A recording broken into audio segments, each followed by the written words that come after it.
Hello! I'm back! What's up mga Kapinay girl? Welcome back to my YouTube channel. Time check is already 1 p.m. here in America. And actually, wala pa akong work at si Habi ay nandun pa sa work, guys. And today's video ay may gagawin po ako today. Habang papauwi na po si Habi ay ipaprank ko po siya na buntis si Pinay girl. Medyo late na nga ako, no? Kanina pa sana itong gagawin kong mag-video para hindi ako maabutan ng husband ko. Dahil for sure paparating na yon. Kasi nga nag-laundry muna ako para pagdating niya ay tapos na yung paglo-laundry ko. Pero hindi pa naman nakarating kaya bilis-bilisan natin. Today ay ipaprank ko po yung husband ko, no? Since ako lang mag-isa dito sa bahay at wala akong magagawa, nalulungkot ba ako? Kaya ang gagawin na lang natin ay sasabihin ko sa husband ko na buntis ako at titingnan natin kung ano ang magiging reaction niya. May nag-message po kasi sa akin, no? Isa sa aking mga followers, sabi niya, Pinay girl, pwede mo bang i-prank yung husband mo na sabihin mo buntis ka at ano kaya ang magiging reaction niya? Sabi ko, ha? Pero itatry ko at interesting din ako sa sinasabi niya para magalit yung husband ko sa akin. Gusto ko kasi mainis siya guys kaya ito iniinis ko na naman. Hindi ko sana ito gagawin no sa aking husband, pero para sa followers na nag-request at binigyan mo ako ng idea kung ano ang maging content ko today, kaya panoorin mo itong video na ito, no? At ngayon mo malalaman kung ano ang magiging reaction ng husband mo. Kami ba ay mag-aaway o hindi? Ikaw talagang dahilan dahil inuutosan mo ako at binigyan mo ako ng idea. Pero joke lang guys, no? Gusto ko din itong gagawin dahil nga gusto ko yung mga content na mga ganito. Iniinis ko minsan yung husband ko at binibiro ko siya. Pinay tayo matigas ang ulo, sumpongin. Pero kapag tayong iniinis, galit na galit. Pero pag silang iniinis natin, parang okay lang, no? 'Di ba? Ganun tayo, charot. Pero ako yon. Pero wag natin seryosohin yung gagawin ko today, no? Dahil wala naman tayong masamang gagawin sa husband ko. It was just a prank only, guys. Hindi ko alam kung maniniwala yung husband sa gagawin kong prank today, no? Dahil alam niya talaga na may gamit kaming protection para hindi ako mabuntis. Dahil alam naming pareho na hindi pa kami ready. May mga plano pa kasi kami sa buhay guys kung bakit ayaw ko pang magbuntis, no? Uunahin muna namin ang pagtatrabaho habang pinaprocess ko yung papers ng anak ko at gusto ko makapunta muna yung anak ko dito sa Amerika bago namin pagplanuhin na magbuntis na ako. For sure magiging ready na din ako at saka yung husband ko. Ang hirap po kasi din sa sitwasyon namin ngayon, no? Hindi muna inuuna ko yung pagbubuntis dahil nga isang rason ay yung financial problem, guys. Nandito na yung husband ko. Honey, Honey. you're home. Yep.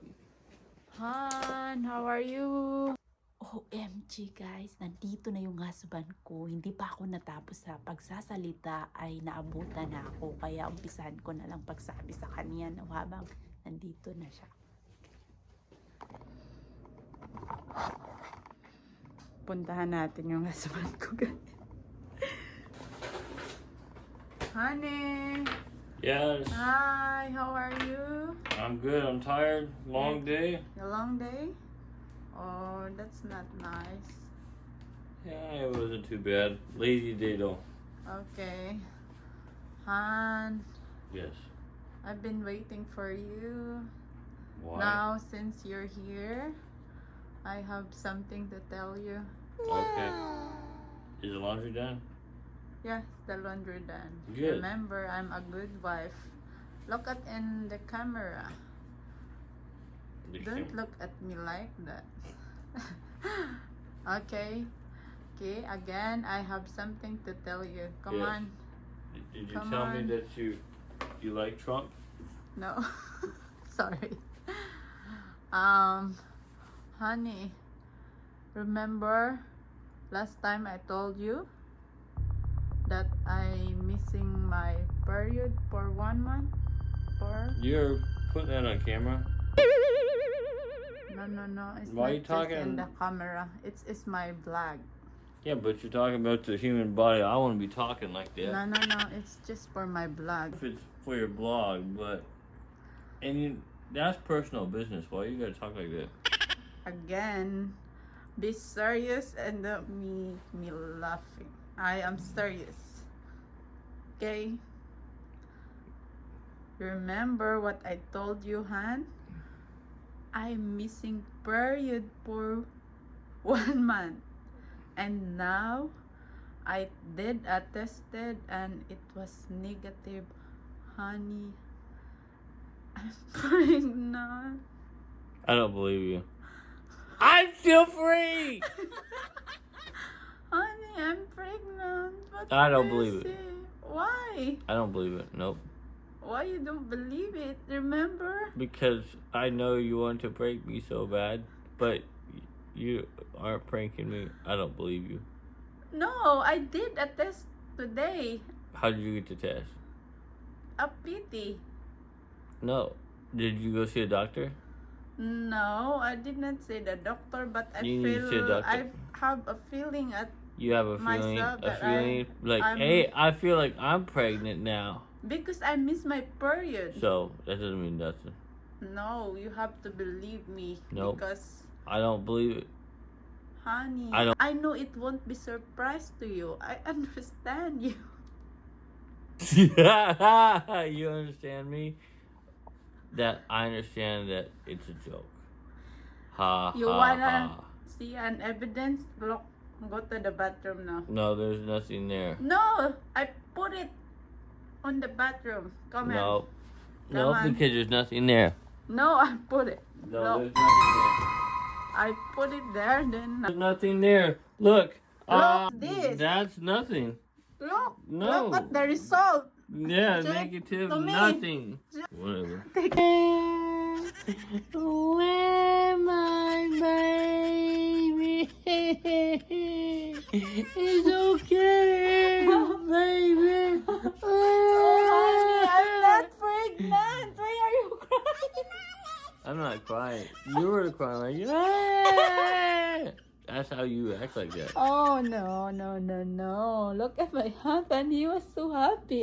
Guys, hindi successful ang ating prank today, no? Dahil hindi na naniniwala yung husband ko sa mga ginagawa kong kalukuhan sa kanya. Dahil magagalit po talaga yun kapag nagpa-prank ako sa kanya. Kanina lang panay tawa na yun, pero galit na yun dahil ayaw niya talaga itong ginagawang kalukuhan itong mga prank, buntis. Alam ko po talaga. Pero nakikita nyo naman sa video, parang tinatawanan niya lang ako. At nung pumunta pala siya sa bathroom, ay nakita niya na pala ito. At negative. So sabi niya wala, kaya hindi niya na daw tiningnan. So ilagay ko kasi ito sa gilid para makita niya agad.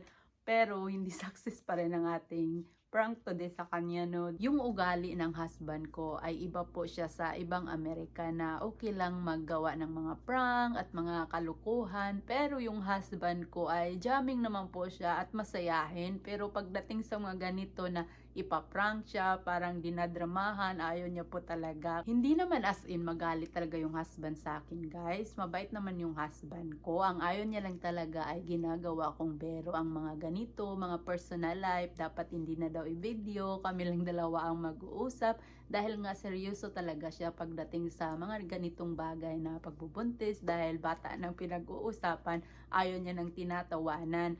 Kaya sabi ko sa kanya, it was a prank, it was a joke. Kaya sabi niya, wag mong gawing biro yan. Kaya sinasabi niya talaga yan sa akin. Kaya minsan lang talaga ako nagpa-prank sa husband ko dahil alam ko na talaga ang kanyang masasabi sa akin. Naiintindihan ko naman yung husband ko, guys. Ako lang talaga ang matigas na ulo, no? At hindi nakikinig sa kanya. Gusto ko talaga magalit siya sa akin, no? Ang gusto niya lang talaga i-vlog yung panay sweet namin, nagmamahalan kaming dalawa. Pero ako iba kasi ay nag-iisip ako na ipaprank ko siya para magalit. Ganun tayo mga Pinay, hindi naman lahat, pero ganun ako. Pero guys, ang dami na kayong mga gumagawa nito na mga napanood ko na pinaprank nila yung partner nila, hindi lang ako. Pero yung husband ko ay hindi talaga mahilig yan sa social media. Okay lang sa kanya na mag-vlog na kahit ano, wag lang yung prank. Sinasabi niya sa akin, kapag travel kaming dalawa ay gusto niya talaga mag-vlog. Para sa mga hindi nakaalam, no, yung husband ko ay tulo support sa aking mga ginagawa, no. Meron kasing nagsabi na siguro yung husband mo masama ang ugali No, hindi po siya masamang ugali. May mga bagay lang talaga na ayaw niyang gawing kalukuhan at seryoso po siya sa mga ganyan. Pero sobrang jamming po yung husband ko at lalo na po talaga nagsasayaw kaming dalaw ay sobrang sabay po yun sa akin, guys. Yung prank ko today ay hindi po nagalit yung husband ko. Tinatawanan niya lang ako eh. At nasanay na din siya sa mga ginagawa ko bilang isang content creator, no? Yung iba po kasi na pinapanood nila na mga ganitong sitwasyon ay sinasabi ng mga nanonood ay scripted lang, pero kami hindi scripted. Obvious na obvious naman yung reaction ng husband ko at ayaw ko din kausapin sa mga ganito na makipag-communicate siya sa akin na lalong-lalong ayaw. Kaya ito na lang ang ginagawa ko. Makikita niya na nagbibideo ako. Bakit ka nagbibideo? O, di ba? Malalaman niya na ay, may gagawin na naman akong kalukuhan. Pero guys, ang susunod naming vlog ni Habi na gustong-gusto niyang gawin ay yung mag-adventure kaming dalawa, no? At pupuntahan namin yung magagandang lugar na part dito sa Washington. Ang dami pa namin na gustong puntahan dito sa aming lugar dahil ang dami pa talagang magagandang lugar na dapat niyo pang makita. Kaya nga, nung pumunta kami sa Tulip Flower, napakaganda nga talaga. At daming nagsasabi na napakaganda. Kaya ang next namin na gagawin ay mag-adventure kami ni Habi. Dahil yun po talaga nakapagpapasaya sa kanya. Kaya susuportahan ko po siya kung saan siya masaya. Adventure, travel with my husband. Yun ang nasa utak naming dalawa pag may time kami at wala kaming trabaho. Basta day off namin, guys, ay pupuntahan talaga namin agad-agad yung gusto naming puntahan dito, no? Dahil alam ko dito sa Washington, napakaraming mga tourist attraction na gusto pa naming makita din. Kaya guys, see you in my next video with my husband, no? Kaya thank you for watching everybody. And this is me, Pinay Girl. Salamat po sa pakikinig sa aking vlog today. And thank you guys!